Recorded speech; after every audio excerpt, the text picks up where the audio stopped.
प्यारे बच्चों, आज हम एक बहुत ही इम्पॉर्टेंट कंसेप्ट लेके आए हैं और जो क्लास 9, 10th, 11th, 12th के लिए तो इम्पॉर्टेंट है ही है।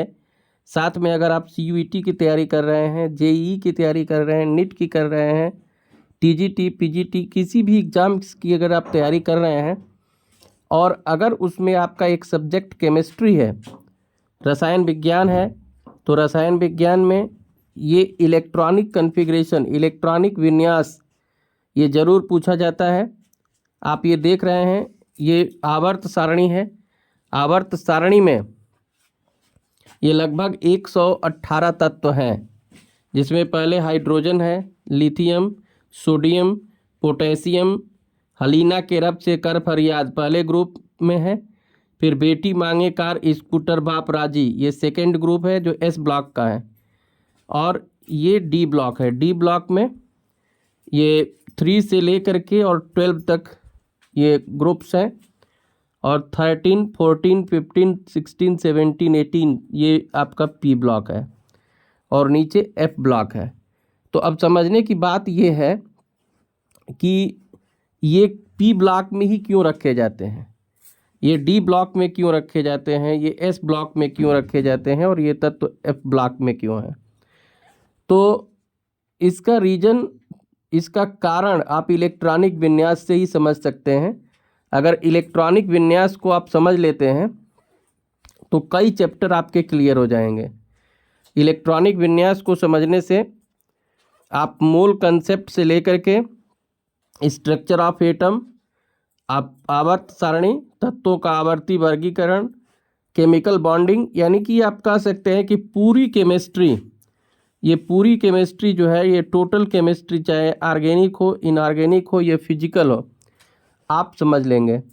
तो ये बहुत ही महत्वपूर्ण इलेक्ट्रॉनिक कॉन्फ़िगरेशन ये हमारा आज का टॉपिक है।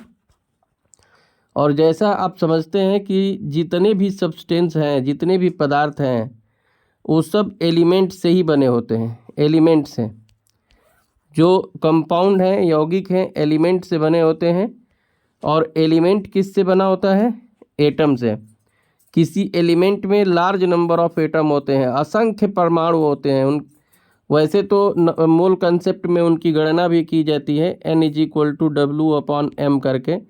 उनका पहले हम वेट निकाल लेंगे, वेट निकाल करके और उसके मोलर मास से ये डिवाइड कर देंगे, मोलर मास से, तो नंबर ऑफ मोल्स मिलेगा। और एक मोल में 6.022 × 10⁻23, मैंने 6 के आगे 23 जीरो आप ऐसे कर दीजिए, 23 जीरो। तो काफ़ी ये इनकी संख्या होती है, एक परमाणु, एक किसी तत्व में परमाणुओं की संख्या। और हमको एक परमाणु के बारे में पढ़ना है, तो किसी भी तत्व का परमाणु इलेक्ट्रॉन, प्रोटॉन और न्यूट्रॉन तथा कुछ अदर जो पार्टिकल्स होते हैं उनसे मिल करके बनता है एटम। अब इस एटम में इलेक्ट्रॉन कैसे डिस्ट्रीब्यूट होते हैं, उन्हीं के बारे में समझना है। तो जैसा कि आप जानते हैं कि एटम का ये सेंट्रल पार्ट है जिसको न्यूक्लियस कहते हैं, ये न्यूक्लियस है। और न्यूक्लियस में प्रोटॉन और न्यूट्रॉन होते हैं। अब न्यूक्लियस के जो बाहर ये जो सेल होते हैं, ऑर्बिट्स होते हैं, जैसे ये पहला सेल है, ये फर्स्ट सेल है, तो फर्स्ट सेल में ये 1s ये सब सेल है। फिर ये सेकेंड सेल है, फिर थर्ड सेल, फिर फोर्थ सेल। तो इस तरह से ये N=3, N=4, N=5, N=6, N=7। और हर सेल में सब सेल होता है। जैसे आप इस तरह से समझिए कि आप किसी एरिया में, किसी गांव में रहते हैं, तो उसमें आपका घर है, ये मकान है, और उस मकान में कमरे हैं। तो उसी तरह से एटम है। एटम वो विलेज हो गया, गांव हो गया। उसमें जो आपका एक घर है वो सब सेल हुआ, सब सेल, जिनको उपकोष कहते हैं। उसमें जैसे आपके घर में कमरे होते हैं, उसी तरह से इसमें ऑर्बिटल होते हैं। तो एटम यानी कि हिंदी में एटम को परमाणु कहते हैं, परमाणु। अब डाल्टन ने कहा था कि इससे छोटा कोई कण नहीं हो सकता, लेकिन डाल्टन की थ्योरी फेल हो गई और बाद में इसको भी डिवाइड किया गया, electron, proton, neutron, positron, neutrino, anti neutrino, other particle लिख दे रहे हैं, बहुत सारे और भी कण हैं, लेकिन यही 3 कणों को मिल करके हम ये जो 3 पार्टिकल्स हैं इनको फंडामेंटल पार्टिकल या मूल कण कहते हैं, ये मूल कण हैं।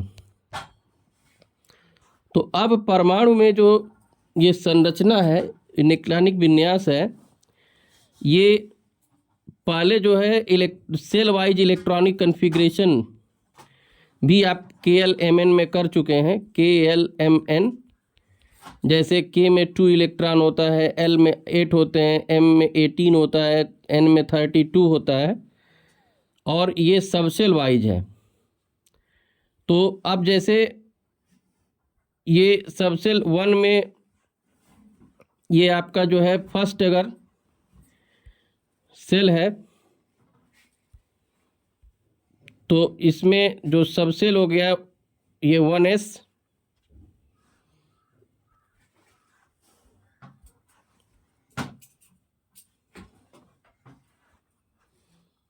ये 1s, फिर 2s 2p 3s 3p। तो इनका जो ऑर्डर इंक्रीजिंग ऑर्डर है, ये ऐसे अगर आप चलेंगे S टाइप का तो ये इंक्रीजिंग ऑर्डर बन जा रहा है। तो ये इंक्रीजिंग ऑर्डर जो है, जैसे पहले क्या है, पहले 1s है, फिर 2s 2p 3s 3p 4s 3d 4p, फिर 5s 4d 5p। इसको इस तरह से याद कर सकते हैं कि 1s के बाद जो है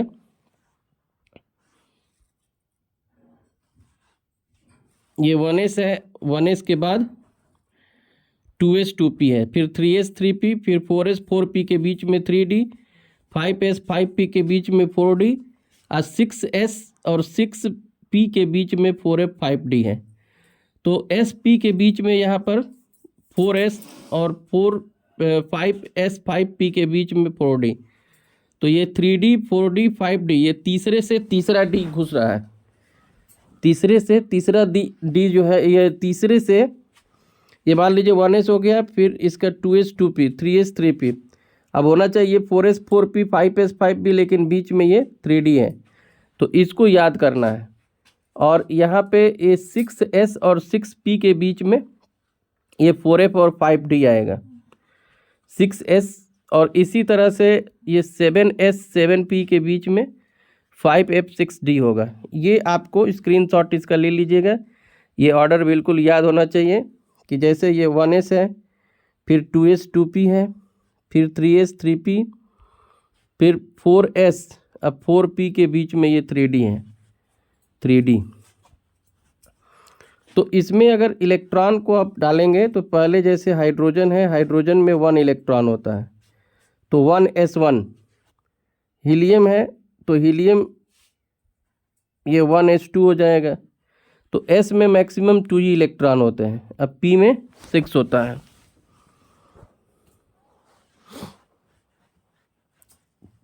अब अगर मान लीजिए अगर आपको लिथियम का करना है, लिथियम का, तो लिथियम का एटॉमिक नंबर 3 होता है, तो 1s में 2 गया, एक बचा, तो इसको फिर 2s1 में डाल दिए। फिर बेरिलियम का 4 है, तो 1s2 हो गया और 2s2 हो गया, तो 2 2 4 हो गए। इसी तरह से जैसे बोरान का करना है, बोरान का, तो 1s2 2s2 और 2p1। अब ये देखिए, ये p में अंतिम इलेक्ट्रॉन चला गया, तो ये p ब्लॉक में चला जाएगा, p ब्लॉक, ठीक है। और जैसे ये कार्बन है, तो कार्बन का क्या है, 1s2 2s2 2p2, तो इसमें 2 2 4 2 6, ये भी p में जा रहा है, ये भी p ब्लॉक में चला जाएगा, p ब्लॉक। वैसे ही आप किसी भी अगर आप एलिमेंट को ले लिए, जैसे स्कैंडियम को ले लिए, ये 21 है, तो 1s2 2s2 2p6 3s2 3p6 4s2 3d1। तो ये 3d में चला जा रहा है, यानी कि स्कैंडियम जो है ये डी ब्लॉक का एलिमेंट हो जाएगा। यानी कि कुल मिला करके लास्ट इलेक्ट्रॉन जिस सबसेल में इंटर करेगा, लास्ट इलेक्ट्रॉन का जो सबसेल होगा वही ब्लॉक होता है। तो आप ये ब्लॉक फाइंड कर सकते हैं। और ये पीरियड फाइंड करने के लिए जितने नंबर ऑफ सेल ये भरते हैं, फील्ड होते हैं जिसमें नंबर ऑफ सेल में इलेक्ट्रॉन जाता है, वही पीरियड कहलाता है।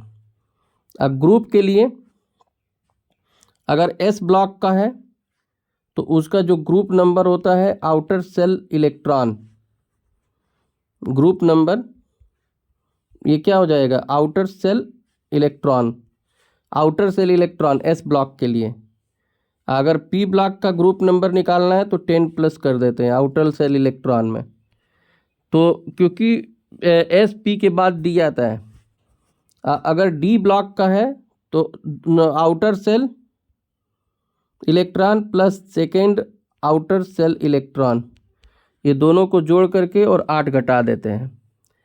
तो अब जैसे मान लीजिए स्कैंडियम का बताए थे 21, तो ये 1s2 2s2 2p6 3s2 3p6 4s2 3d1। तो ये अब जैसे कि फर्स्ट सेल में तो 2 इलेक्ट्रॉन, फर्स्ट सेल में 2 है, ये सेकेंड के 2 सब सेल हैं 2s 2p, तो इसमें दोनों को जोड़ देंगे तो 8 हो जाएगा। थर्ड में 3s2 3p6 3d1 है तो ये 9 हो जाएगा। अब 4 में 2 इलेक्ट्रॉन जाएगा तो 9 और 2 को अब जोड़ देंगे तो 11 आएगा। 11 में 8 घटा देंगे, ये जो आउटर सेल है सेकेंड आउटर सेल है, इनको जोड़ करके 8 घटा देते हैं। ये रूल है डी ब्लॉक के लिए। तो ये घटा देंगे तो ये 3 आ जाएगा। यानी कि अगर स्कैंडियम का हम पता करें तो इनका जो ब्लॉक है ये डी होगा। इनका पीरियड कितना आया था 4 और ग्रुप इनका आ जाएगा 3। तो इस तरह से किसी भी आप एलिमेंट को अगर लेंगे तो उनका ब्लॉक, ग्रुप और पीरियड आप पता कर सकते हैं। अब जैसे ये आप ले लिए,